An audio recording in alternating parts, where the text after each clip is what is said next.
Today we are going to cover chapter 7 of macroeconomics, which is aggregate demand and aggregate supply and related concepts. So hello नमस्ते, welcome है आप सबका हमारे channel commerce अड्डा bye प्रज्ञा श्रीवास्तव पे।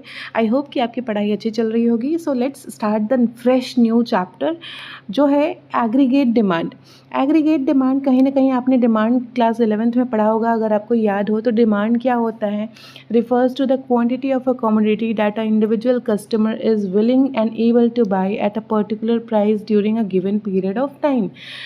Next हम micro में पढ़ते हैं कि डिमांड दो तरह के होते हैं, एक होता है इंडिविजुअल डिमांड, एक होता है मार्केट डिमांड।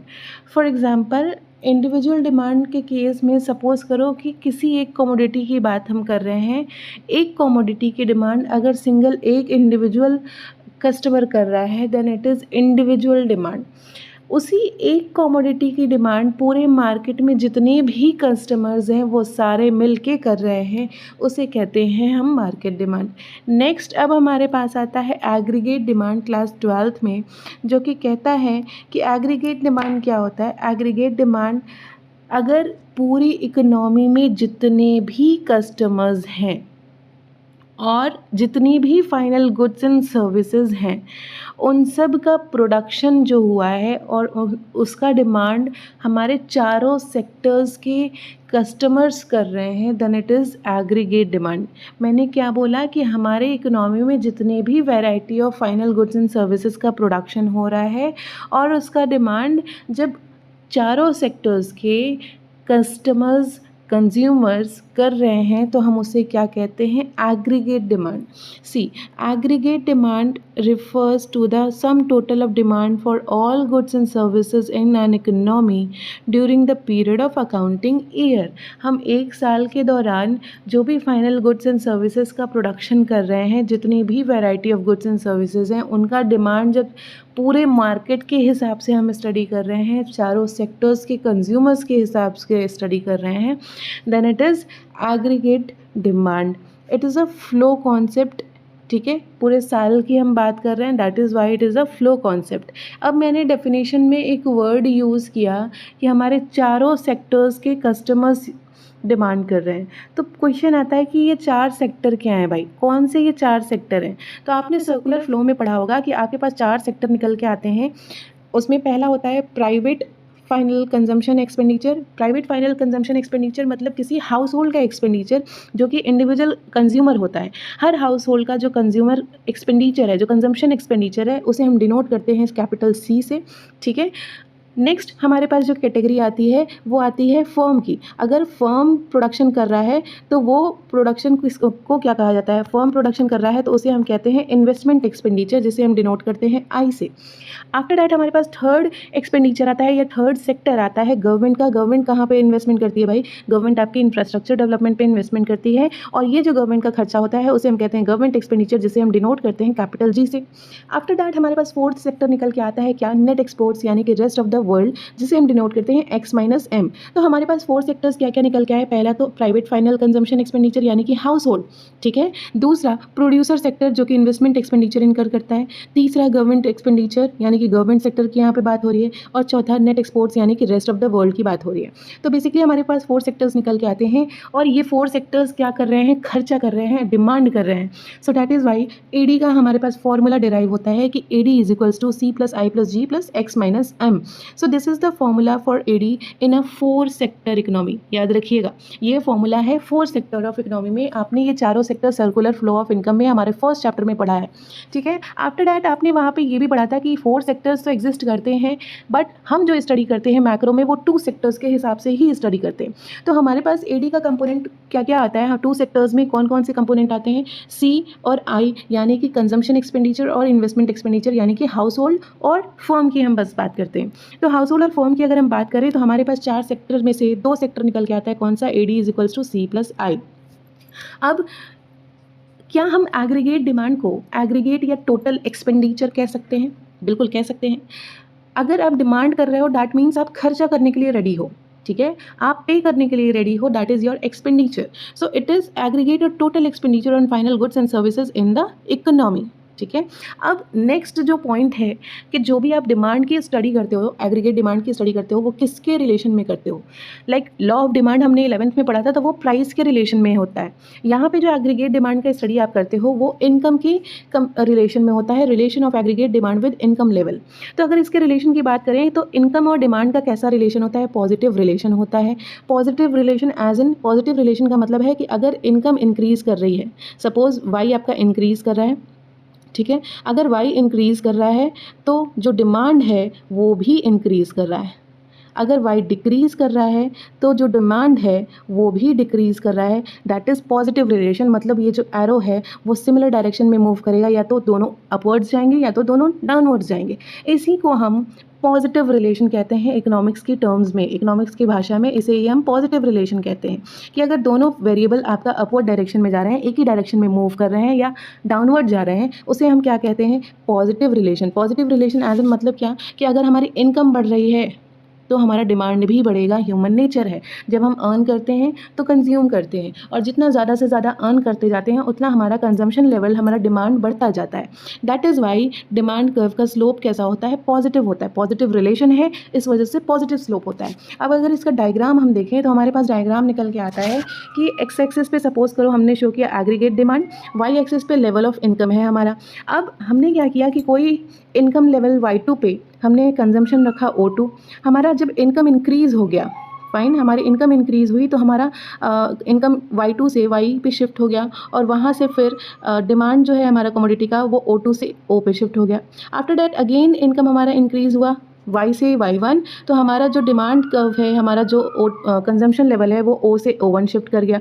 तो हमारा जो कमोडिटी का लेवल है और इनकम का लेवल है दोनों इंक्रीज़ हो रहा है, दोनों साथ में इंक्रीज़ कर रहे हैं, इसलिए हमारा डिमांड कर्व का स्लोप कैसा आ रहा है? पॉजिटिव आ रहा है। That means upward sloping curve बनता है डिमांड के रिलेशन में इनकम से, ठीक है। इनकम और डिमांड की अगर हम बात करें तो डिमांड कर्व का स्लोप कैसा होता है? पॉजिटिव होता है और अपवर्ड होता है, फाइन। अब नेक्स्ट अगर हम बात करें कि डिमांड का रिलेशन प्राइस के साथ कैसा होता है, तो मैं बताऊं बच्चों कि डिमांड का रिलेशन प्राइस के साथ हमेशा नेगेटिव होता है। ये चीज़ आपने लॉ ऑफ डिमांड के साथ पढ़ा हुआ है।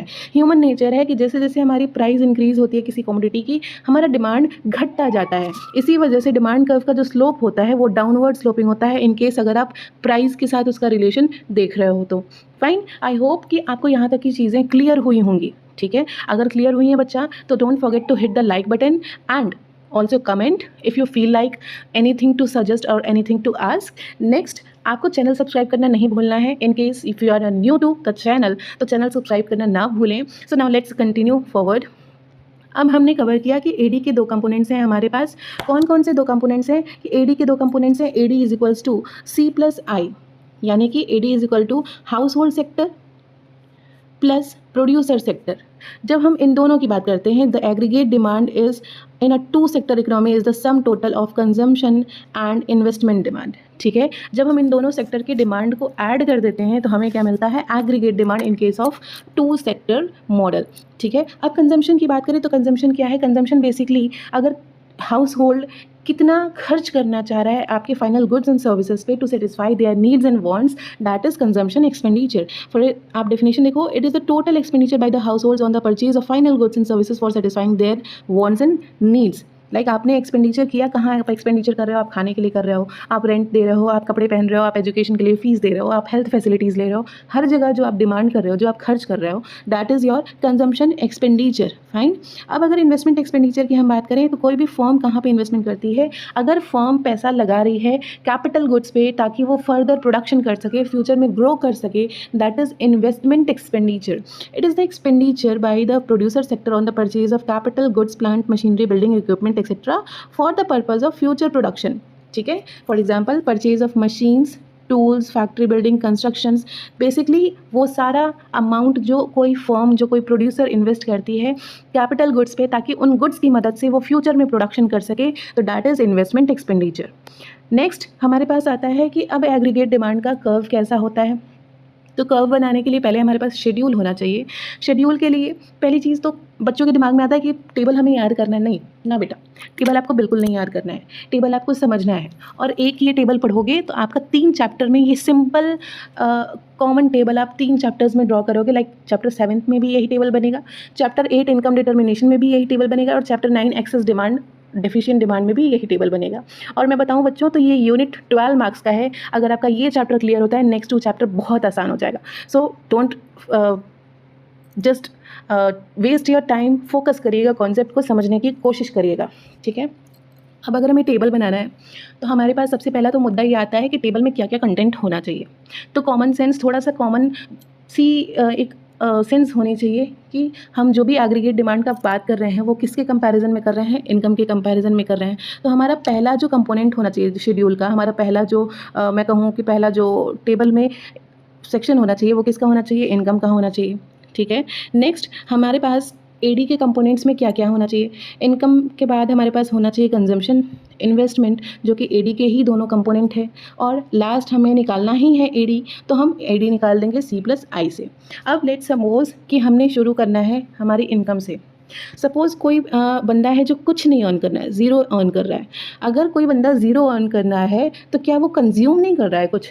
आप अगर कुछ नहीं कमा रहे हो तो क्या खा नहीं रहे हो? आपकी basic survival apart from your facilities, आपको बहुत सारी फैसिलिटीज़ हैं, हम उनको छोड़ दें, हम किसी पुअर पीपल को ले रहे हैं जो सर्वाइव कर रहा है, जस्ट उसकी फैसिलिटीज़ नहीं फुलफ़िल हो रही हैं, वो बस सर्वाइव कर रहा है। तो अगर वो कुछ नहीं कमा रहा है तो क्या वो कंज्यूम नहीं कर रहा है? बच्चों आंसर है नहीं।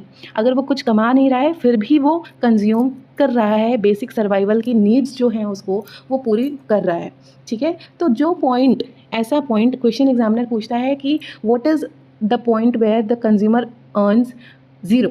अगर कंज्यूमर ज़ीरो अर्न कर रहा है उस सिचुएशन में क्या, तो उस सिचुएशन में भी हम कंज्यूम करते हैं। आपकी अर्निंग ज़ीरो है, then also we consume something and this point is known as C⁻, that is autonomous consumption. मतलब ऑटोनॉमस कंजम्पशन वो पॉइंट जहाँ पे कंज्यूमर कुछ नहीं अर्न करते हुए भी कुछ ना कुछ कंज्यूम कर रहा है, that is autonomous consumption. Autonomous consumption कभी भी ज़ीरो नहीं हो सकता, क्योंकि ऐसा पॉसिबल ही नहीं है कि कोई बिना कुछ भी कंज्यूम किए सर्वाइव कर जाए, ठीक है। तो नेक्स्ट, अगर आपकी इनकम ज़ीरो है, वहाँ से इनकम इंक्रीज़ करनी शुरू होती है अगर आप अर्न करना शुरू करते हो। लेट्स से आपकी इनकम 0 to 50 हो गई, ठीक है। अब 50 to 100 हो गई। फिर हमने क्या किया, एक कांस्टेंट इंक्रीज़ अज्यूम किया कि हर लेवल पे हमारा 100 का कंटिन्यूअस इंक्रीज़ हो रहा है इनकम में। हम ऐसा मान के चल रहे हैं कि हमारा इनकम क्या कर रहा है, कंटिन्यूअसली ग्रो कर रहा है, ठीक है। अब अगर हमारी इनकम ग्रो करेगी तो क्या हमारा कंजम्पशन इसी 50 पे मेंटेन रहेगा? तो बच्चों जवाब है नहीं। जैसे जैसे हमारी इनकम बढ़ेगी हमारा कंजम्पशन लेवल भी बढ़ेगा। तो लेट्स से हमारा ह्यूमन नेचर है कि हम जो कमाते हैं उसी में से खाते हैं और उसी में से बचाते हैं। अगर हम 100 रुपये कमा रहे हैं तो 100 में से 100 खर्च कर दें, ऐसा 10% ही केसेस में होता है। हम 100 में से 90 कंज्यूम कर लेंगे, 80 कंज्यूम कर लेंगे, कहीं ना कहीं 10 रुपये, 5 रुपये, 20 रुपये कुछ ना कुछ सेव करते हैं। ये ह्यूमन नेचर है, ठीक है। तो हमने क्या किया कि हर 100 में से 50-50, लेट्स से एक एग्जांपल के तौर पे हम हर 100 में से 50-50 कंज्यूम करते जा रहे हैं। तो हमारा जो कंजम्पशन है 50 से इंक्रीज़ होकर 50, 75, 100, 150, 200, 250, 300। मतलब जैसे जैसे आपका इनकम इंक्रीज़ हो रहा है वैसे वैसे आपका कंजम्पशन का लेवल भी इंक्रीज़ हो रहा है, ठीक है। ऑटोनॉमस कंजम्पशन बच्चों क्लियर होगा आपको। नेक्स्ट कंपोनेंट हमारे पास आता है इन्वेस्टमेंट का। इन्वेस्टमेंट कौन कर रहा है? प्रोड्यूसर सेक्टर कर रहा है। ये इन्वेस्टमेंट हम कांस्टेंट मानते हैं 100 100 100। क्यों? क्योंकि ऑटोनॉमस कंजम्पशन की यहाँ पे बात हो रही है, जो कि इंक्रीज़ इन इनकम के साथ इंक्रीज़ नहीं करती है या डिक्रीज़ इन इनकम के साथ भी डिक्रीज़ नहीं करती है, कांस्टेंट रहती है, नो मैटर कि इनकम चेंज हो रहा है या नहीं। तो हमारा जो इन्वेस्टमेंट है वो क्या है? कांस्टेंट है एवरी लेवल ऑफ इनकम पे, ठीक है। नेक्स्ट हमें निकालना क्या है? एडी का कंपोनेंट, ईडी निकालना है, जिसके लिए हमारे पास फॉर्मूला है C+I। अब C+I अगर हम करते हैं तो 100 + 50 दैट इज़ 150, 100 + 75 175, 100 + 100 200। ऐसे हम एडी को निकालने के लिए C+I करेंगे हर लेवल पे, तो हमें क्या मिल जाएगा? एडी मिल जाएगा, ठीक है। अब इस एडी के मिलने के बाद हमें जो पॉइंट ऑब्जर्व करना है वो पॉइंट कौन कौन से हैं? पहली चीज़ तो हमें डायग्राम बनानी है। डायग्राम में कौन कौन से कर्व बनेंगे, वही 3 कर्व्स बनेंगे जो हम इनकम के बेसिस पे शो कर रहे हैं। हमारे पास ये 3 कर्व कौन कौन से हैं? पहली चीज़ तो एक्स एक्सिस पे हम इनकम शो करेंगे, वाई एक्सिस पे एग्रीगेट डिमांड शो करेंगे। देन हमारे पास है सबसे पहला कंपोनेंट सी, यानी कि कंजम्पशन कर्व, जो कि कभी भी ज़ीरो नहीं होता, नो मैटर आप कुछ भी कमा रहे हो या नहीं कमा रहे हो। कंजम्पशन क्या होता है? ऑटोनॉमस होता है, जो इनकम लेवल के कुछ भी होने से अफेक्टेड नहीं होता है, ज़ीरो होने से भी अफेक्टेड नहीं होता है। कुछ ना कुछ आप कंज्यूम करते हो, तो लेट्स से हम ज़ीरो से अबव, यानी कि ओरिजिन से अबव कहीं यहाँ 50 पे हमने एग्जांपल टेबल में लिया है, 50 से हम कंज्यूम कर रहे हैं, इस पॉइंट को हम क्या कहते हैं? ऑटोनॉमस कंजम्पशन कहते हैं। ठीक है, अब 50 से 75 टू 100 हमारा कांस्टेंट इंक्रीज हो रहा है कंजम्पशन कर्व। हम एक ग्राफ बना लेंगे। इन्वेस्टमेंट कर्व की अगर हम बात करें तो ये कांस्टेंट है, जिसके लिए 100 पे हम लाइन ड्रॉ कर देंगे। ये लाइन इन्वेस्टमेंट कर्व का स्लोप पूछे तो horizontal straight line parallel to X axis, और कंजम्पशन कर्व का स्लोप पूछे तो कांस्टेंट अपवर्ड स्लोपिंग कर्व है, ऑटोनॉमस कंजम्पशन से स्टार्ट होता है। अब एडी की अगर हम बात करें तो एडी क्या होता है? सिंपली कंजम्पशन प्लस इनकम होता है। मतलब कंजम्पशन में अगर हम कंजम्पशन प्लस इन्वेस्टमेंट होता है। कंजम्पशन में अगर हम इन्वेस्टमेंट ऐड कर देते हैं तो हमें एडी मिल जाता है। अब इस कंजम्पशन लाइन के पैरेलल में ही हमारा एडी बनेगा, बस डिफरेंस इस इन्वेस्टमेंट का होगा कि हर कंजम्पशन में हमारा इन्वेस्टमेंट लेवल ऐड हो जाता है।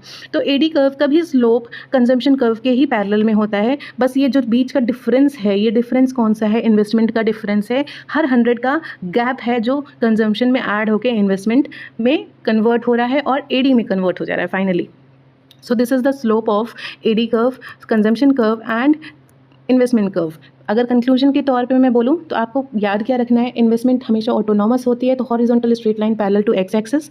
अगर कंजम्पशन की बात करें तो ऑटोनॉमस पॉइंट से स्टार्ट होता है, कांस्टेंट अपवर्ड स्लोप करता है, और इसी के बिहाफ पे कंजम्पशन में जब हम इन्वेस्टमेंट को ऐड करते हैं तो हमें क्या मिलता है? Aggregate demand curve AD equals to C plus I, यानी कि ये भी क्या होता है? कंजम्पशन कर्व के पैरेलल में होता है, अपवर्ड स्लोपिंग होता है। ठीक है, आई होप कि आपको ये डायग्राम और ये टेबल क्लियर हुआ होगा। अब ऑब्जर्वेशन की अगर हम बात करें कि ऑब्जर्वेशन कैसे लिखेंगे, तो ऑब्जर्वेशन का बच्चों फर्स्ट पॉइंट हमें लिखना है क्या?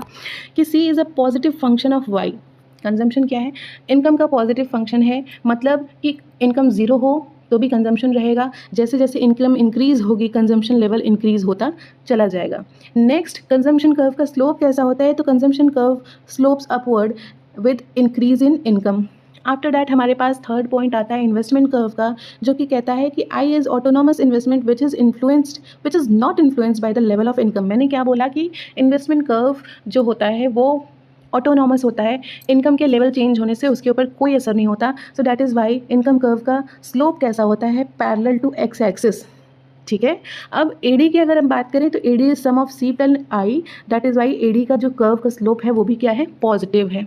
ठीक, so this is the explanation of this AD table and AD graph. I hope कि चीज़ें क्लियर हो रही होंगी। नेक्स्ट हमारे पास टॉपिक निकल के आता है एग्रीगेट सप्लाई। एग्रीगेट सप्लाई की हम बात करें तो एग्रीगेट सप्लाई भी क्या होता है? जितने भी मार्केट में फाइनल गुड्स एंड सर्विसेज का प्रोडक्शन हो रहा है, उन सारे गुड्स एंड सर्विसेज को सप्लायर, जितने भी मार्केट में सप्लायर हैं वो सारे अगर सप्लाई कर रहे हैं तो उसे हम क्या कहते हैं?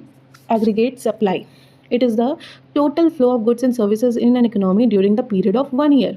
ठीक है, अब आपने सर्कुलर फ्लो में पढ़ा है कि कोई भी हाउस होल्ड जब फैक्टर सर्विसेज प्रोवाइड करता है फर्म को, तो बदले में फर्म उसको फैक्टर पेमेंट करती है।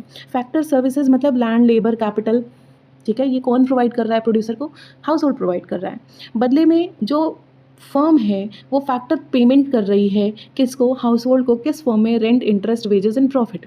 मतलब हम कह सकते हैं कि हमने अगर आपको सर्विस प्रोवाइड की, बदले में आपने हमें पेमेंट किया, अगेन हमने फिर कुछ कंजम्पशन किया, आपने फिर अपना गुड्स एंड सर्विसेज सेल किया। तो सर्कुलर फ्लो में आपने पढ़ा है कि यही चेन, यही जो फ्लो है, इसी को हम क्या कहते हैं? नेशनल इनकम या इनकम जनरेशन का फैक्टर कहते हैं। तो हम यहाँ पे कह सकते हैं कि aggregate supply is equals to national income यानी कि Y। फर्दर आप ये समझो कि aggregate supply refers to the plan production of determine equilibrium level of income, output and employment. Plan है, स्ट्रक्चर यहाँ पे प्लान है कि कितना कमोडिटी हम किस प्राइस पे सेल करेंगे जिससे हमें equilibrium level of income, output और एम्प्लॉयमेंट मिल रहा है। तो यहाँ पे हम कह सकते हैं। सेकंड चीज़ हमारे पास होती है क्या कि मैंने बोला कि आप जितना कमाते हो उसी में से खाते हो, उसी में से बचाते हो। तो Y का हमारे पास कंपोनेंट आता है। Y क्या है? इनकम है। इस इनकम का कंपोनेंट आता है C। और एस, यानी कि कंजम्पशन प्लस सेविंग। कंजम्पशन जितना आपने कंज्यूम किया उस इनकम में से, एंड देन कितना आपने सेव किया, that is Y is equal to C plus S. अब हम क्या ये नहीं कह सकते कि aggregate supply is equal to Y is equal to C plus S? बिल्कुल कह सकते हैं। जब हमारा एग्रीगेट सप्लाई नेशनल इनकम के बराबर होता है, क्योंकि जो प्रोड्यूसर सेल कर रहा है वहीं से इनकम जनरेट हो रही है, उसी को हम क्या कहते हैं, aggregate supply is equal to Y is equal to C plus S. ठीक, सो हमारे पास कंपोनेंट क्या निकल के आया, A S is equals to C plus S. Next, अब हम अगर इसके टेबल और डायग्राम की बात करें तो हमारे पास अगेन टेबल में क्या क्या चीज़ें आएंगी, लेवल ऑफ इनकम, ठीक है, level of income, next is consumption, यहाँ पे सेविंग्स हो जाएगा, और एग्रीगेट सप्लाई। अब निकालेंगे कैसे, फॉर एग्जांपल हमारा अगेन कंजम्पशन इनकम लेवल 0, 50, 100, 200 हमने कंटिन्यूसली ग्रो किया जैसे कि हमने एग्रीगेट डिमांड के केस में किया था। अब यहाँ पे कंजम्पशन हमारा 50 है 0 पे, ठीक है, क्यों, क्योंकि ये ऑटोनॉमस कंजम्पशन का पॉइंट है, कंजम्पशन कभी भी 0 नहीं हो सकता। लेट्स से कि एवरी 100 से हमने 50-50 कंज्यूम किया, रेस्ट 50-50 सेव कर लिया, तो हमारा सेविंग्स क्या हम निकाल सकते हैं, मैंने बोला कि जितना कमाते हैं उसी में से खाते हैं उसी में से बचाते हैं, तो हमारा फॉर्मूला हो जाता है Y is equals to C plus S. अगर हमें सेविंग निकालना है तो हम इनकम में से कंजम्पशन माइनस कर दें सिंपली, तो हमें सेविंग मिल जाएगा। तो हमने क्या किया, 0 में से 50 माइनस किया तो -50, 50 में से 75 माइनस किया -25, 100 में से 100 माइनस किया 0, 200 में से 200 माइनस 200 में से 150 माइनस किया दैट इज़ 50 प्लस का 50, 300 में से 200 माइनस किया 100, तो ऐसे हमें माइनस करके सेविंग्स मिल जाएगा। नाउ अगर एग्रीगेट सप्लाई अब हमें निकालना है तो एग्रीगेट सप्लाई का कंपोनेंट होता है सी प्लस एस। अगर इन दोनों को हम ऐड करते हैं, एग्रीगेट सप्लाई और एग्रीगेट कंजम्पशन और सब सेविंग्स को हम ऐड करें तो हमें क्या मिल जाएगा, एग्रीगेट सप्लाई हर लेवल पे। तो आप अगर ऑब्जर्व करो तो ये एग्रीगेट सप्लाई और नेशनल इनकम दोनों इक्वल है, लेवल ऑफ इनकम और एग्रीगेट सप्लाई हमेशा बराबर होता है, ये आप इस टेबल के थ्रू चेकआउट कर सकते हो। नेक्स्ट, अब हमारा डायग्राम की अगर हम बात करें तो एग्रीगेट सप्लाई का सिंपली जो कर्व का फ्लो होता है वो क्या होता है, एग्रीगेट सप्लाई के केस में हमेशा जो सप्लाई का कर्व होता है वो हमेशा ग्राफ को 45 डिग्री से डिवाइड करते हुए इक्वली अपवर्ड स्लोप करता है फ्रॉम ओरिजिन। अब अगर आप ये ग्राफ देखो, हमारे पास टेबल में 3 कर्व हैं, सेविंग्स, कंजम्पशन और एग्रीगेट सप्लाई। सेविंग्स हमारा नेगेटिव से स्टार्ट हो रहा है, दैट इज़ वाई हम नेगेटिव से चलेंगे और कांस्टेंट अपवर्ड स्लोप करेंगे, ठीक है। कंजम्पशन ऑटोनॉमस कंजम्पशन है, हम ऑटोनॉमस 50 से स्टार्ट करते हुए constant upward sloping curve draw करेंगे। नेक्स्ट हमारे पास आता है A S curve. A S क्या है, नेशनल इनकम के बराबर है हर लेवल पे, तो 100 to 100, 100 200 to 200, 300 to 300 ऐसे हम बनाएंगे तो हमारे पास ए एस कर्व का स्लोप आएगा ऐसे बीच से ओरिजिन से ड्रॉ करते हुए, यानी कि आपके पूरे इस ग्राफ को 45 डिग्री के एंगल से डिवाइड करते हुए एक लाइन बीच से जाती है, उसी को हम क्या कहते हैं, ए एस कर्व कहते हैं। A S is equal to Y is equals to C plus S. Next, अगर ऑब्जर्वेशन की अब हम बात करें तो ऑब्जर्वेशन में हमारे पास क्या क्या चीज़ें निकल के आती हैं कि सी क्या है, पॉजिटिव फंक्शन है, जैसे जैसे इनकम इंक्रीज़ करती है कंजम्पशन कर्व भी इंक्रीज़ करता चला जाता है। Savings is also a positive income, as income increases saving increases. हम इनकम के हिसाब से सेविंग करते हैं, जितनी ज़्यादा इनकम होती है उतनी ज़्यादा सेविंग्स करते हैं। So therefore there is a positive relation between savings and income. अब हमारे पास 3 सिचुएशन निकल के आता है, कौन कौन सा 3 सिचुएशन, आप इस डायग्राम में देखो तो हमारे पास एक पॉइंट है, क्या, ए एस कर्व को ऑब्जर्व करो तो जहाँ पे जिस पॉइंट पे आपका कंजम्पशन और इनकम बराबर हो जा रहा है, वो पॉइंट जहाँ पे कंजम्पशन और इनकम बराबर हो रहा है उस पॉइंट को हम कहते हैं A S is equals to Y is equals to C. एक मिनट, ये पॉइंट जहाँ पे इनकम और कंजम्पशन बराबर हो जा रहा है, अगर हम जितना कमा रहे हैं उतना खा ले रहे हैं तो सिंपली हमारा सेविंग क्या हो जा रहा है, 0 हो जा रहा है। इस पॉइंट को हम क्या कहते हैं, ब्रेक इवन पॉइंट कहते हैं, जहाँ पे एस इज इक्वल्स टू 0 होता है, ठीक है। इसके ऊपर का पॉइंट यहाँ पे नेगेटिव सेविंग्स है, या हम कह सकते हैं कि हमारी इनकम कम है, कंजम्पशन ज़्यादा है। ये पॉइंट जो ब्रेक इवन पॉइंट के नीचे है, यहाँ पे आपका इनकम ज़्यादा है और कंजम्पशन कम है comparison to income, so this is savings point. यहाँ पे हम सेविंग कर रहे हैं, यहाँ इन दोनों पॉइंट पे हम सेविंग नहीं कर रहे हैं। This is the point where saving is 0 and this is the point where saving is positive, ठीक है। तो हमारा डायग्राम में भी हम ये चीज़ शो करते हैं, ऑब्जर्वेशन में भी लिखते हैं कि सेविंग्स में भी नेगेटिव, सेविंग्स क्या डिस सेविंग हो सकता है या नेगेटिव हो सकता है when the level of income is low, जब कंजम्पशन ज़्यादा हो इनकम से, दैट इज़ डिस सेविंग, जब कंजम्पशन बराबर है इनकम से, that is break even point, यानी कि C is equals to Y या फिर S इज इक्वल्स टू 0। और सेविंग पॉजिटिव कब होता है? जब इनकम कंजम्पशन से ज़्यादा होता है, ठीक है। नेक्स्ट हमारे पास AS कर्व का स्लोप आता है कि AS is same as national income, AS is equal to C plus S, it forms the angle of 45 degree at origin, which means that AS is equal to C plus S और Y is equal to C plus S। So sir this is how supply curve और aggregate supply curve या aggregate demand curve का behaviour होता है। I hope I have made myself very clear. So thank you for watching, see are tomorrow with the next video. Till then, continue studying and take care and good luck. Bye bye.